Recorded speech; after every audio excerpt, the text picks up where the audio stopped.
नमो अरिहंताणम नमो सिद्धाणम नमो आर्याणम नमो उवजायणम नमो लोहे सव्वसावणम मंगलम भगवान वीरो मंगलम गौतमो गणी मंगलम कुंद कुंदार्यो जैन धर्मोस्तु मंगलम सर्वमंगल मांगल्यम सर्वकल्याणकारकम प्रधानम सर्वधर्माणम जैनम जयतु शासनम। नमो तीर्थनायक ने नमो ओंकार नाद ने ओंकार संगर्यो जैने नमो ते कुंद कुंद ने अहो उपकार जिन वर्णो कुंदनो ध्वनि दिव्यनो जिन कुंद ध्वनि आप्या अहो ते गुरु कहाननु। मंगलमय मंगल करण वीतराग विज्ञान नमो ताहि जाते भय अरहंतादि महान करि मंगल करियो महा ग्रंथ करण के काज जाते मिले समाज सब पावे निज पद राज।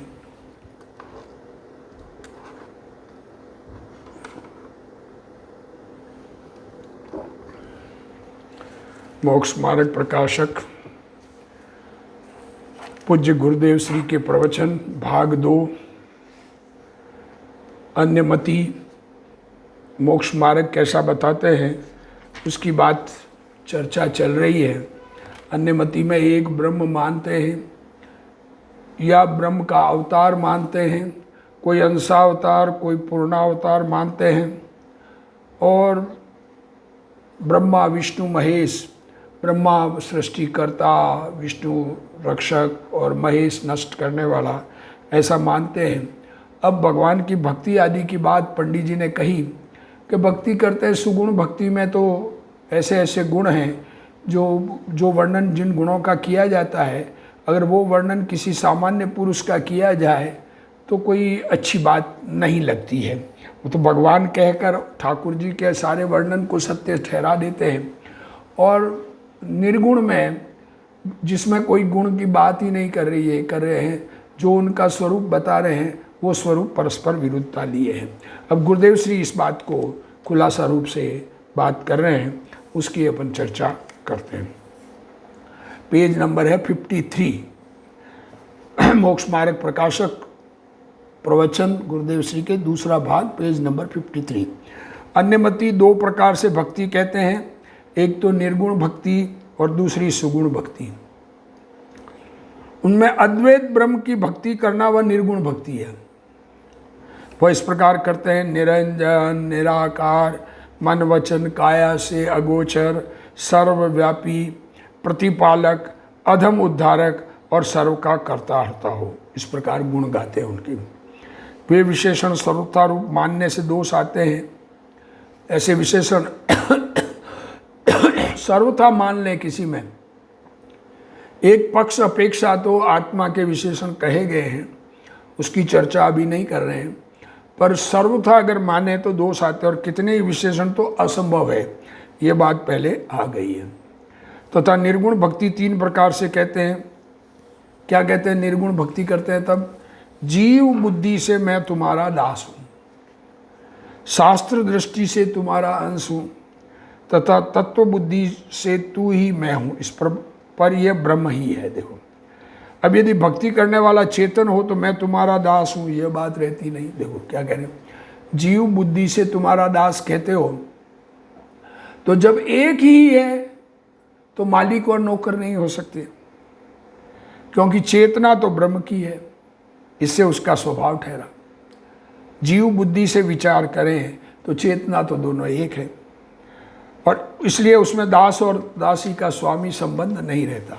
और भक्ति करने वाला जड़ हो तो जड़ में बुद्धि का होना असंभवित है, इसलिए इस प्रकार भी मैं तेरा दास हूँ ये नहीं बनता। अगर भक्ति करने वाला चेतन नहीं है, जड़ है, तो फिर तो भी बात समझ संभव नहीं है, क्योंकि उसको बुद्धि ही नहीं है। 2 पदार्थ अलग होवे तब ही दासपना संभव है।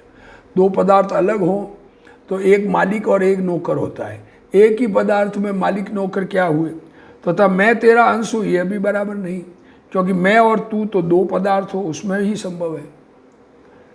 परंतु अंश और अंशी अलग नहीं होते, इसलिए मैं तेरा अंश हूँ ये बात भी नहीं बनती। तू है वह मैं हूँ ऐसा वचन ही विरुद्ध है, क्योंकि एक ही पदार्थ में अपनापना और परपना मानना ये बनता नहीं, इसलिए भ्रम छोड़कर निर्णय करना योग्य है। मैं ज्ञान स्वरूप हूँ इत्यादि भेद पाड़कर ज्ञानी जो चिंतन करते हैं वह तो वस्तु के स्वरूप को यथार्थ समझ पर करते हैं। देखो क्या कहना, आत्मा को ज्ञान स्वरूप स्वीकार करके और मैं ज्ञान का पुतला चैतन्य भगवान हूँ ऐसा ज्ञानी जिसको आत्मज्ञान है वो चिंतन करते हैं, वह तो वस्तु स्वरूप को वास्तविकता में समझ कर करते हैं। इसलिए वस्तु स्वरूप समझ कर करना, कोई कुछ भी कहे ऐसा बात स्वीकार नहीं करना चाहिए। विकल्प है, इस कारण ऐसा चिंतन होता है, उसका ज्ञान करते हैं। देखो ये मुझे विकल्प है, वास्तव में तो फीलिंग ज्ञान और चेतन भगवान आत्मा और उसका ज्ञान गुण एक ही है। यहाँ तो एकांत वस्तु को मानकर इस प्रकार अंश हूँ और दास हूँ ऐसा कहता है, वह बात सत्य नहीं है। देखो यहाँ तो एकांत कर रहा है ना, इसलिए एकांत में नहीं चलता है, अनेकांत वस्तु स्वरूप में जो विकल्प है इसलिए ऐसा कह सोच रहे हैं, और वास्तव में अनुभव में स्वयं एक पदार्थ है, ज्ञान और आत्मा एक ही है ऐसा फीलिंग होता है। अब कोई नाम जपते हैं और इसका अतिशय मानते, देखो एक नाम जपना, ऐसा कहते हैं नाम बस एक नाम, राम राम राम एक नाम जपो, परंतु जिसका नाम जपते हैं, आप नाम जप रहे हैं राम राम, उसका स्वरूप जाने बिना केवल नाम जपने से कुछ लाभ नहीं होता। जैसे जैनी भी अरिहंत अरिहंतर करे या महावीर महावीर करे तो नाम जपने से कोई लाभ नहीं होता। महावीर स्वामी कैसे हुए क्या हुए ये स्वरूप ख्याल में आवे तो सच्चा निर्णय हो, क्योंकि किसी पापी पुरुष का भी वही नाम हुए। क्या करें, नाम जपने में तो अब हमारे अंदर में परिणाम कैसे, वैसे व्यक्ति को हम चिंतन करेंगे तो फिर नीच उच्च में कोई अंतर नहीं रहा। इसलिए स्वरूप को समझे बिना नाम जपने से कुछ लाभ नहीं होता। अनुभव प्रकाश में आता है कि अनंत का नाम लेने से परम पद की प्राप्ति होती है। क्या कहा, ये जिनेंद्र अनुभव प्रकाश जैन का ग्रंथ है, उसमें ये आता है कि अनंत का नाम लेने से परम पद की प्राप्ति होती है। तो वहाँ 4 प्रकार का निक्षेप का है, उसकी बात है। नाम, स्थापना, द्रव्य, भाव, ये 4 प्रकार के गेय वस्तु के संबंध में कहना है, उसकी बात वहाँ पर करते हैं। जिसे आत्मा का भान हुआ है वह नाम निक्षेप से भगवान की स्तुति करता है। गुरु आत्मा समझ में आया तो भगवान का स्वरूप ख्याल में है। परमात्मा कैसे होते हैं, आत्मा जब परमात्मा बनेगा तब कैसा होगा, मुझे कैसा परमात्मा बनना है ऐसा निर्णय है उसको। तो ये नाम निक्षेप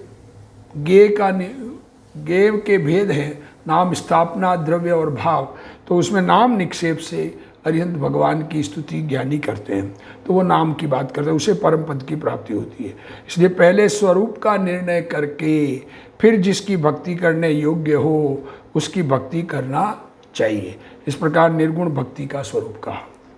अब अन्यमति सुगुण भक्ति का स्वरूप कैसा कहते हैं, वह कहते हैं देखो, जहाँ काम क्रोध आदि के कार्यों के वर्णन द्वारा स्तुति की जावे।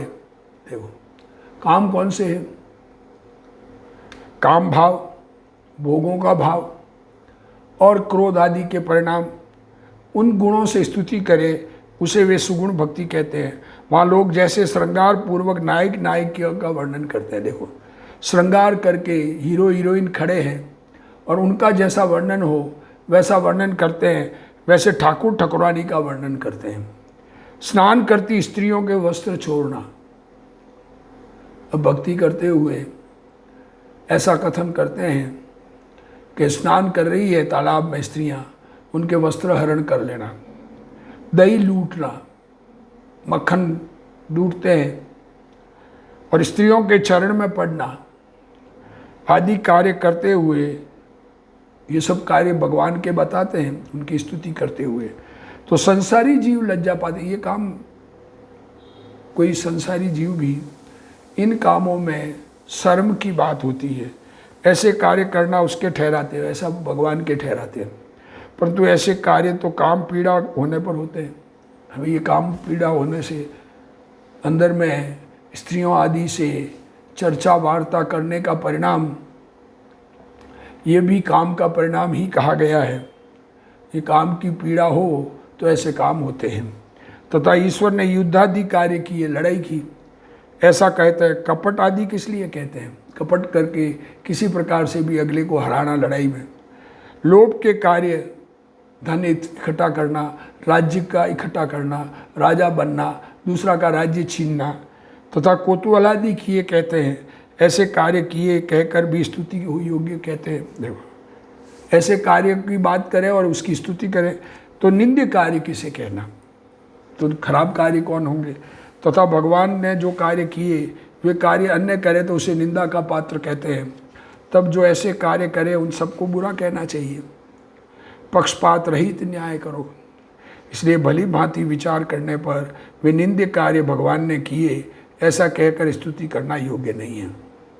जैन नाम धराकर, अब ये तो अन्यमति की चर्चा चल रही है, पर अन्यमति में भी ऐसा कह रहे जैन है और भगवान को वस्त्र पहनावे, भगवान को कपड़े पहनाते, मुकुट चढ़ावे और अंगी करे, उसे भक्ति कहते हैं। तो वे सब अन्यमति जैसे सुगुण भक्ति मानते हैं, उनकी तरह ही ये भी मिथ्या दृष्टि है। देखो, अन्यमति जिस प्रकार सुगुण भक्ति करते हैं उसी प्रकार की हमारे तीर्थंकर परमात्मा को भी कपड़े आदि पहनावे और उनके मुकुट आदि पहनावे और उनकी शोभा श्रृंगार करे। तो ये तो शोभा श्रृंगार तो संसारियों के होते हैं, मुक्त जीव के कैसे हुए?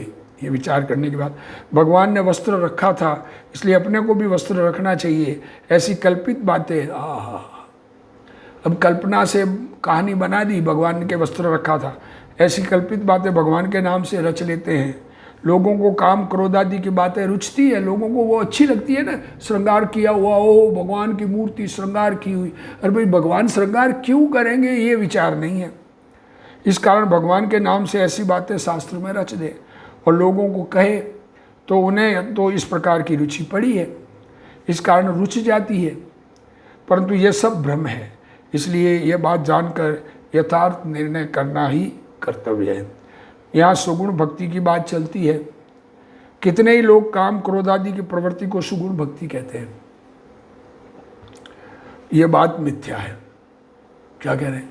ये काम क्रोध आदि के भाव किसी के भी वर्णन करो, क्योंकि परमात्मा के ऐसी प्रवृत्ति नहीं होती। युद्ध, लड़ाई करना, काम के भाव, भोगों के भाव, कौतूहल, कोई मजाक करना, ऐसे ही हंसी मजाक करते हैं ना, किसी को चिढ़ाना का आदि, और भगवान के नहीं होते ये। अतः भगवान के नाम से ऐसे अवगुण कहना वह सत्य नहीं है। जिनमें दोष है उनकी स्तुति करें तो वे दोष अपने को रुचते हैं। देखो, किसी में ऐसे दोष हों और उस दोष की हम प्रशंसा कर रहे हैं, उसको हम स्तुति मान रहे हैं, तो हमें वो दोष अच्छे लगते हैं। अथवा उनके ऊपर प्रेम होवे तो उनकी स्तुति करता है, या उस अगले पर हमको प्रेम हो, इसलिए वैसे भाव योग्य नहीं है। जैन भी परमेश्वर की भक्ति श्रृंगार आदि से करे, भगवान की भक्ति कर में श्रृंगार करे और गुण बखान करे, तो ऐसा भी कामादिक के परिणाम हुए बिना, अरे खुद को खूबसूरती का प्रेम, अच्छे वस्त्र पहने हुए बढ़िया लगना, ये खुद के ऐसे भाव नहीं हो तब तक भगवान को वस्त्र कैसे पहनावे?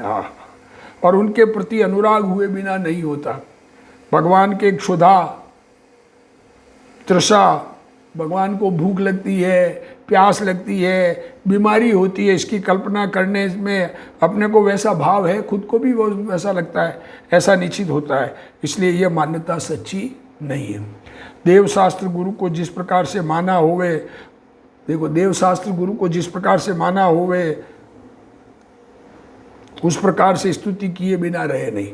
हमने जैसे देव माने हैं वैसी स्तुति हमें देव के बारे में किए बिना हमसे रहा नहीं जाएगा। इसलिए सच्चे देवादि को पहचानना चाहिए, इसलिए सच्चे देव का स्वरूप पहचानना चाहिए। किसी भी को साचा देव जो हम मान रहे हैं वो सच्चा है, ये नहीं है। सच्चा को अपना बनाना, ये कार्य होना चाहिए। कोई भी मनुष्य लड़ाई भोगादि के बखान करे तो उस प्रकार के परिणाम हुए बिना उनके बखान नहीं होते। लड़ाई और भोग के परिणामों की जब प्रशंसा की जाए तो अपने अंदर में वैसे परिणाम हुए बिना रहते नहीं। भगवान के स्त्री का संग बताना योग्य नहीं है। जिनको वीतराग परमानंद दशा वर्तती है वे परमात्मा है, ऐसा जानना चाहिए। देवादि की स्तुति में परिणाम होना शुभ भाव है। भगवान की स्तुति के भाव होना तो शुभ भाव है, पर भगवान में जो दोष नहीं है उन दोषों से भगवान का वर्णन करना तो वो शुभ भाव कैसे कहेंगे। तथा वेग ठाकुर जी को भोजनादि का थाल धराते हैं। ठाकुर जी को अन्यमति में भोजन का थाल रखते हैं और वापस ले लेते हैं, परंतु ये ठीक नहीं। कोई कहे कि जैन में भी फलादि चढ़ाते हैं, तो वहाँ जो आत्मा का जो अनाहारी पद है, जैन में भी तो फल चढ़ाते हैं, तो आत्मा का अनाहारी पद है उसको याद करके, आत्मा आहार रहित है, आत्मा का पद आहार रहित है, उसको याद करके आत्मा के भान सहित जो भक्ति का भाव हुआ है उसका ज्ञान कराते हैं।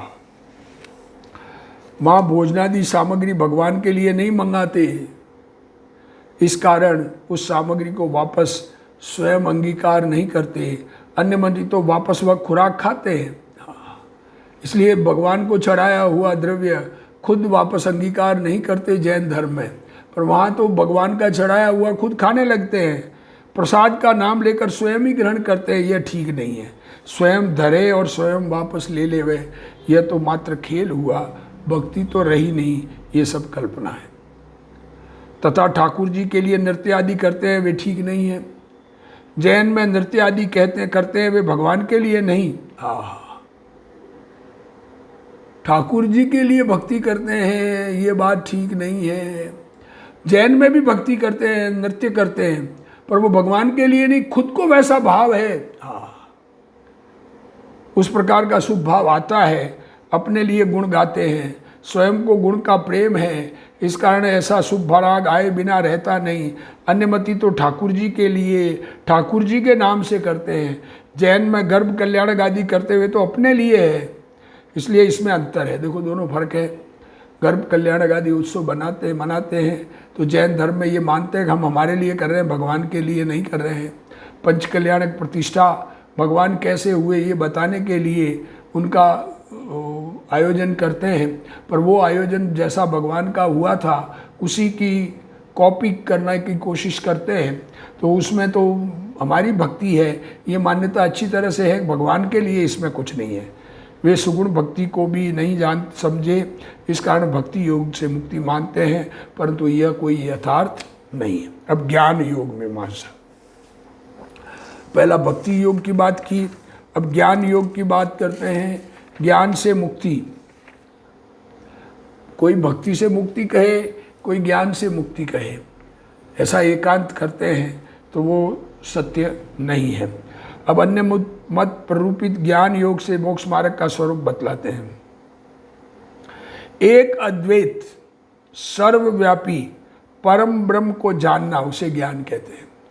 सो उसका मिथ्यापना तो पहले कहा ही, एक अद्वैत परम ब्रह्म को जानना। अरे हमारे लिए हमारा आत्मा परम ब्रह्म है, ये बात तो है सत्य, और जगत में एक ही ब्रह्म है ऐसा मानना मिथ्या है, जो पहले बता दिया। तथा अपने को सर्वथा शुद्ध ब्रह्म स्वरूप मानना, अपने को शुद्ध ब्रह्म स्वरूप जैसा ब्रह्म है एक, उसका मानना। काम क्रोध आदि व शरीर आदि को भ्रम जानना, उसे ज्ञान कहते हैं। काम क्रोध आदि के भाव है वो भ्रम है ऐसा कहना, ये ज्ञान कहते हैं। सो ये भ्रम है। आप शुद्ध है, देखो अगर ये कहते हैं कि मैं शुद्ध हूँ तो मोक्ष का उपाय किस लिए करते हैं? आप शुद्ध ब्रह्म ठहरा तब कर्तव्य क्या रहा? तथा अपने को प्रत्यक्ष काम क्रोध आदि होते देखे जाते हैं और शरीर आदि का संयोग देखा जाता है, इनका अभाव होगा तब होगा। वर्तमान में इनका सद्भाव मानना ब्रह्म कैसे हुआ? वर्तमान में काम क्रोध आदि भाव मुझ में है, मुझ में इच्छाएं हैं, इस बात की स्वीकृति करना ये कोई भ्रम नहीं है। ये मेरा स्वरूप नहीं है, मुझ में बीमारी है, ये स्वीकार करना बात अलग है, और इसको अपना स्वरूप मानना नहीं मानना, ये मुझ में हुए ही नहीं ऐसा मानना तो भ्रम है मानना पड़ेगा जो चीज़ है उसको। ये सब फिर कहते हैं मोक्ष का उपाय करना भी भ्रम है। जैसे रस्सी तो रस्सी ही है, उसे सर्प जान रहा था सो भ्रम मिटने पर रस्सी है। उसी प्रकार आप तो ब्रह्म ही है, अपने को अशुद्ध जान रहा था सो भ्रम मिटा, भ्रम मिटने पर आप ब्रह्म ही रहा। सो ऐसा कहना मिथ्या है। यदि आप शुद्ध हो और उसे अशुद्ध जाने तो भ्रम है। स्वयं वर्तमान में पर्याय अपेक्षा शुद्ध हो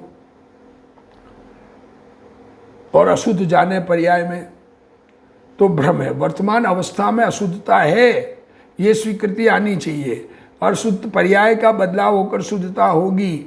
स्वरूप से शुद्ध है ये बात अलग है। और आप काम क्रोधादि सहित अशुद्ध हो रहा है, उसे अशुद्ध जाने तो भ्रम कैसे होगा? जैसा है वैसा जानना। शुद्ध जानने पर भ्रम होगा। अशुद्ध पर्याय अपेक्षा अशुद्ध होते हुए पर्याय अपेक्षा शुद्ध जाने तो भ्रम होगा। वहाँ पर्याय अपेक्षा ही नहीं लगाते हैं, संपूर्ण वस्तु को ही वैसी मान रहे हैं। सो झूठे भ्रम से अपने को शुद्ध ब्रह्म मानने से क्या सिद्धि है? तथा तू कहेगा ये काम क्रोधादि तो मन के धर्म है, ये काम क्रोधादि भाव मन के हुए, ब्रह्म न्यारा है। तो तुझसे पूछते हैं मन तेरा स्वरूप है या नहीं? मन स्वरूप में है कि नहीं आत्मा में? यदि है तो काम क्रोधादि भी तेरे हुए, और यदि नहीं है तो तू ज्ञान स्वरूप है या जड़ है?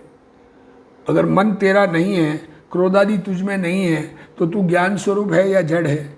यदि ज्ञान स्वरूप है तो तेरे तो ज्ञान मन व इंद्रियों द्वारा ही होता दिखाई देता है। लो देखो, वर्तमान में ज्ञान का पुतला चैतन्य भगवान हूँ, तो इसका ज्ञान किसके माध्यम से हो रहा है वर्तमान में? हमको मन और इंद्रियों के माध्यम से।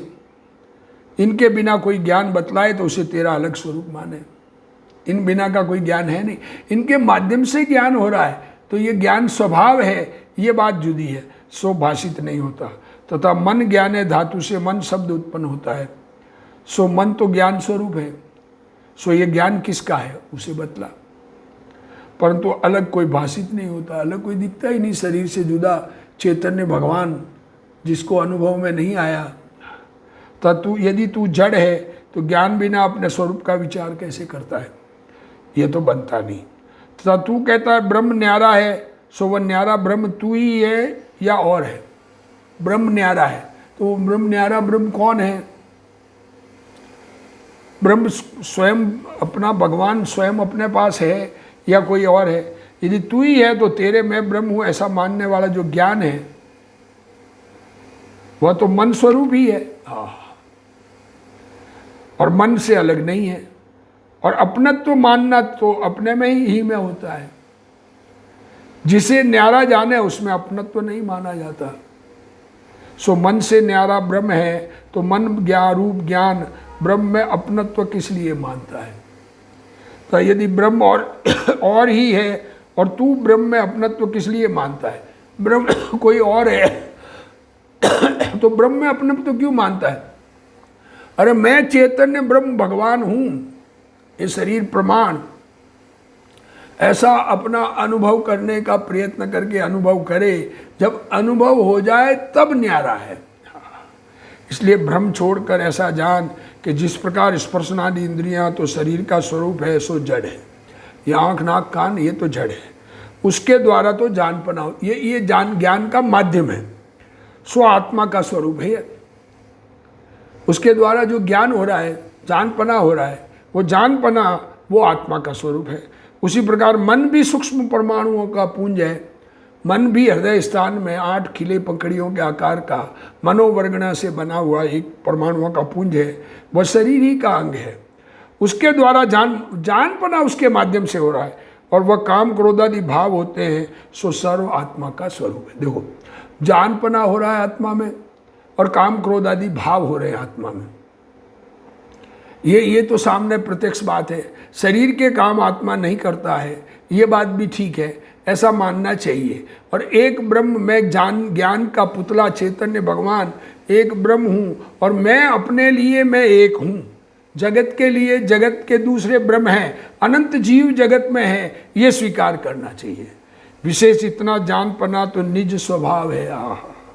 क्या विशेष इतना है कि जानपना तो अपना स्वभाव है, और काम क्रोधादिक औपाधिक भाव है, बीमारी है, उनसे आत्मा अशुद्ध है। बस अपने में काम क्रोधादिक हो रहे हैं, ये अशुद्धता है, ये स्वीकार होना चाहिए। नहीं, काम क्रोधादि जो भाव हो रहे हैं वो अशुद्ध भाव है, और ये अशुद्ध भाव निकालने लायक है। कैसे निकलेंगे? कि शुद्धता की दृष्टि से निकलेंगे। वेद ज्ञान साबू भयो समरस निर्मल नीर, धोबी अंतर आत्मा धोवे निज गुण चीर। जब काल पाकर काम क्रोधादिक मिटेंगे और जान पने के मन इंद्रिय की अधीनता मिटेगी। देखो, ज्ञान मन और इंद्रियों के माध्यम से परिवर्तन कर रहा है, क्योंकि कमजोर ज्ञान है। जब ये कमजोर ज्ञान स्वयं से जानने लगेगा, तब केवल ज्ञान स्वरूप आत्मा शुद्ध होगा। इसी प्रकार बुद्धि अहंकार आदि भी जान लेना, क्योंकि मन और बुद्धि आदि एकार्थ है, और अहंकार आदि है। देखो, मन और बुद्धि तो एक है, और अहंकार आदि है वे काम क्रोधादिक वत औपाधिक भाव है। अहंकार घमंड, क्रोध भाव वैसे ही मान का भाव। इनको अपने से भिन्न जानना भ्रम है। इनको अपना जानकर औपाधिक भावों का अभाव करने का उद्यम करना योग्य है, तथा जिनसे उनका अभाव न हो सके। देखो, जो जिनमें ये काम क्रोधादि भाव तो मिटे नहीं, और अपनी खुद बड़ा दुनिया में बनना चाहे, दिक्कत ये है। अरे अंदर से आत्मा का परिवर्तन तो होता नहीं, और दुनिया में बड़ा दिखने का परिणाम मान कषाय का परिणाम। वे जीव इन्हें अपने न ठहरा कर स्वच्छंद प्रवर्त हैं। जो आत्मा का अनुभव तो करे नहीं, अपने आत्मा में बदलाव करे नहीं, और अपने आप को दुनिया में बड़ा दिखाना है, तो वो कहता है ये क्रोध मेरे नहीं है, ये तो भगवान के किए हुए हैं। काम क्रोधादि भावों को बढ़ाकर विषय सामग्रियों में व हिंसादिक कार्यों में तत्पर होते हैं, तथा अहंकार आदि के त्याग को भी वे अन्यथा मानते हैं। अहंकार छोड़ना तो उसको भी अलग गलत मानते हैं। कैसे मानते हैं? कि सर्व को ब्रह्म रूप मानना, कहीं अपनत्व न मानना, उसे अहंकार का त्याग बतलाते हैं। देखो क्या कह रहे हैं, सब मैं छोड़ो, ये एकांत, ये मैं छोड़ो, ये पक्ष भी एकांत है, क्योंकि परद्रव्य से मैंपना छोड़ना है, स्व में मैंपना आना है। ये एकांत अहंकार का त्याग बतलाते हैं, सो मिथ्या है। क्यों?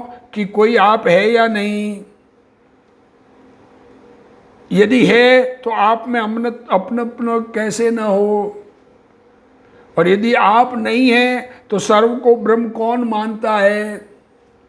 कोई है कि नहीं? ये मान्यता करने वाला भगवान चेतन खुद है कि नहीं? इसलिए शरीर आदि पर में अहम बुद्धि न करना। देखो, पर द्रव्य में अहमपना न करना, वहाँ कर्ता न होना, अपने से भिन्न अन्य पदार्थों में अपनापन छोड़ना और उसमें कर्ता बना नहीं होना, उसका नाम अहंकार का त्याग है। अपना अपने आप का कर्ता बनना अहंकार नहीं है। पर द्रव्य को अपना किया मानना ये अहंकार है। अपने में अहम बुद्धि करने का दोष नहीं है। तथा सर्व को समान जानना, किसी में भेद नहीं करना। देखो, सबको समान जाना क्या कहें, सब समान है। अरे ज्ञान के गे है, इस गे अपेक्षा समान है, वस्तु अपेक्षा सब जुदे जुदे हैं। उसको राग द्वेष का त्याग बतलाते हैं। वह भी मिथ्या है, क्योंकि सर्व पदार्थ समान नहीं है।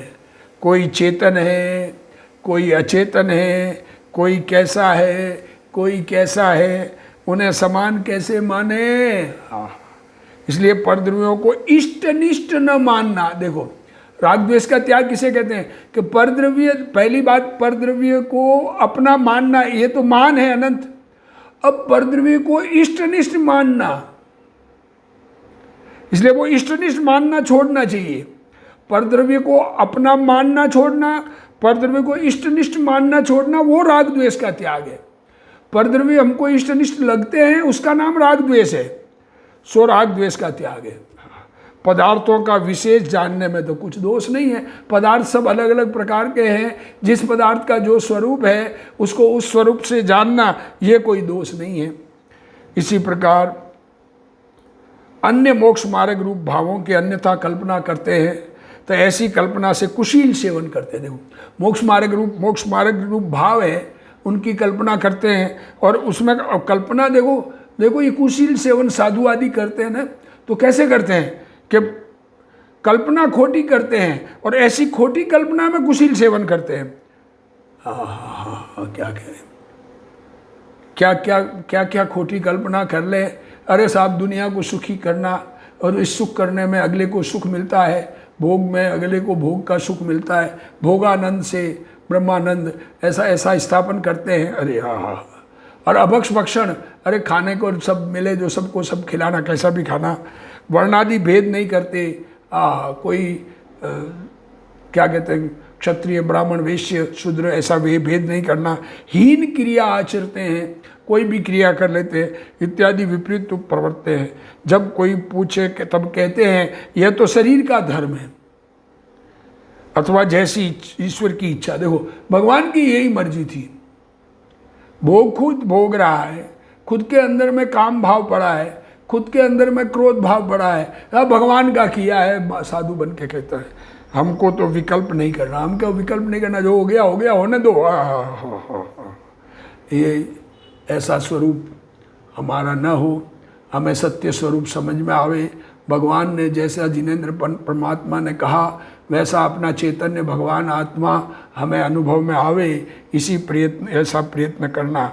इसी भावना के साथ आज का स्वाध्याय पूर्ण करते हैं। हे जिनवाणी भारती तो ही जपूं दिन रैन, जो तेरा चरणा गहे सो पावे सुख चैन। जा वाणी के ज्ञान ते सूझे लोकालोक, सो वाणी मस्तक नमो सदा देत हूँ ढोक। जिनवाणी मात की जय।